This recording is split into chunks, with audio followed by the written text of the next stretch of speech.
So we were asking about United Nations. Yeah, I mean, United Nations, you break into the top 10 of the charts with Out of Touch.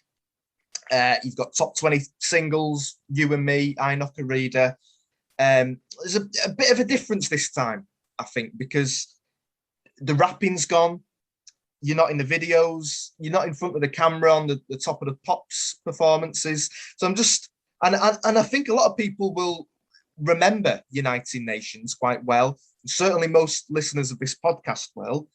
But I think casual music fans who know who Daz Sampson is, who will certainly remember Teenage Life, probably remember Bus Stop, they'll remember United Nations. But I bet a load of them probably don't know to this day about your involvement.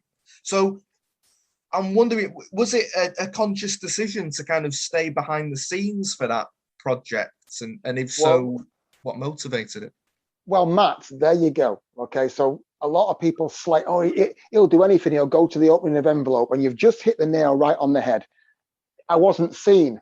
Isn't that interesting? So how can that be? Because if I was, some egomaniac, it'd be Daz Sampson featuring, I would have been, no, because at that time, like you say, I'm a people person, right? And by the way, when people go, man of the people, that wasn't me who said it. It was the Sun newspaper.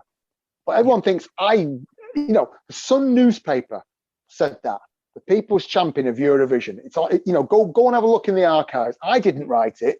Yeah. But yeah, because I've used it in a tongue-in-cheek way, people think, God, the ego of that man. No, I didn't fucking write it. Yeah. Anyway, so one thing that I am extremely tapped into is the people of this great country. Now, I know Boris and them lot are doing their utmost to fuck this great land up, but let's not get political. But we have got, and I've been all over the world and I've lived all over the world, we have got the best people. For me, we are just an incredible island, if you like. And I understand, okay, we're the only country in the world where a non-celebrity can win Celebrity Big Brother. That's the way we work. That's why when I was on, Making Your Mind Up, and I'd seen all the other songs, and I knew that my song, even though it might not have been the best, although it was, I knew it was winning. Because how can you not vote for kids? You can't.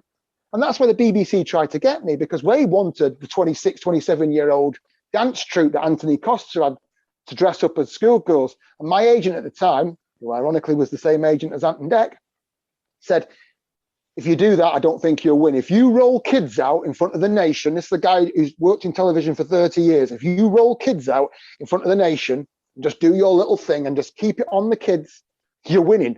And he was bang on. He was bang on. And that's why the BBC, they did not want me winning that. I'm telling you right now. They didn't. But so getting back to what you asked, sorry, Mike, because I go off on one. So basically, I knew that music was changing, and I heard Eric Prydz Call on Me.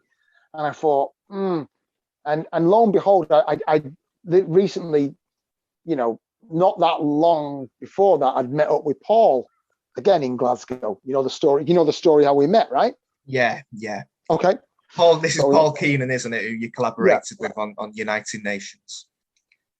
And I called him up and I said, have you heard this Call on Me? And we started talking, and we were both doing that Grand Theft Auto at the time. And that Out of Touch come on, and I spoke to him. I said, dun, dun, dun, dun. And he went, yeah, you're right. 20 minutes later, he rings me up. I can still remember this now. It was a Sunday afternoon. Sun was shining in the hallway. I was at my house at Kilburn Road in Edgeley, where I grew up. And I listened to it on the phone. And as soon as it come on, I went, boom, we are here. That's it. I think the next day or the day after, I was on a plane up to Glasgow, because he loved to be in Glasgow. And we finished it that afternoon. I brought it back and I played it. I give it to a couple of DJs who I'd known who had big dance shows, in Liverpool and stuff. That Saturday it was played. That Tuesday, we're getting record offers. That's how quickly. Yeah. We ended up meeting Hall and Oates as well, which is amazing. So, it's. What was that like? And what did they think of the record? Well, I remember walking into it was at Café de Paris in London. We were backstage. They were doing an acoustic thing, and is it Daryl? Yeah, it's Daryl. And we walked in, they went, hey man, where's the goddamn verses? Because we never put verses in it. Yeah. Although we did put verses in it, because here's the thing, right? Let me tell you something, right? If you have a career of just doing covers all the time, you're going to be going driving a lorry or something, because you're not going to make that much money. That's a fact, right? So I was always trying to push my songwriting. I couldn't do it in Bus Stop because I was naive and wet between the ears. And I didn't know how to, it was new. With United Nations, I did, which is why the second song I wrote, You and Me, I wrote it. But again, because it didn't do quite, I mean, it was still a top 20 hit, but because it didn't do quite as well as Out of Touch, they picked the third single. And as soon as they did it, I said to Paul, I think it's all over. I think it's all over. Because I know for a fact that's not a hit record. Now, it did go on to be a minor hit, but I just knew, and I was freaking right. I just, because you only get, we needed with that third single to come back with something, and we had something. I'd written a track which, yeah, and we had something, and I can't really say too much, but we had like a big singer who was known. I'm not saying it was Tina Turner, but someone who was quite known, who was coming in to sing this track, and it just would have been a huge hit. And yeah, and lo and behold, after the third single, well, we're not sure, blah, blah, blah, and then yeah, and once I'd lost attention, then that was it. It was sort of all over. So, but of course, at that point, right in the middle of all that, I know what did it is because Gut Records didn't want me doing Eurovision, and the minute I did, they sort of felt I was like Timmy Mallet. You can just, let me tell you, people are, oh, I want to get into it. No, I've got two daughters, and luckily they're not interested in going down that road. And I would never push them down to it, because it's the most disgustingest, fickle industry in the world. It really is. Yeah. It really is. I mean, even now, guys who I've made a lot of money for don't take my call. And suddenly I get a bit of press about Belarus, and they're ringing me, oh, have you got, is that record signed? Fuck off. Just fuck off, will you? Yeah. This is why, this is what I'm saying to you, you get a bit older and you realize how it works. And it's just like, these people are not your friends. Let me tell you, shall I tell you another quick story about Eurovision? Yeah, absolutely. So I had a song called The Woe Song, DJ Daz. Yeah. And my mate, Pete Waterman and Steve Jenkins signed it, who signed Britney Spears and was head of Jive Records, and really good. These two are good guys, okay? And they passed it over to, their lieutenants, if you like. And the Woe Song, it did okay. It did okay in Austria and Germany and places like that, but it didn't quite. This is where you sampled Tarzan Boy by Baltimore, yes. Isn't it? Yeah. Yes. So we anyway, so it was we went to them and said, well, we're not sure if we're going. It didn't do that well. We're not sure we're going to renew. Now they could have. Okay, I will tell you. They could have bought the second single for 15 grand. Okay. And we went to them, and well, we're not sure. We're not sure. So we left it at that. Anyway, a couple of weeks later was the Euro thing, and so out of courtesy, because it was me, even though it wasn't DJ Daz, it was Daz Sampson. So we rung them and said, "We're in for this, making your mind up." And they said to me, they didn't say it to me because I'd have told them fuck off. But they said to my manager, he's not going to really win it, is it? So no, we're not really interested. Well, you can have this as the second single, you know. Anyway, right? Heard nothing more of it. Within 2 minutes of winning Making Your Mind Up, the first call to my manager is the record company.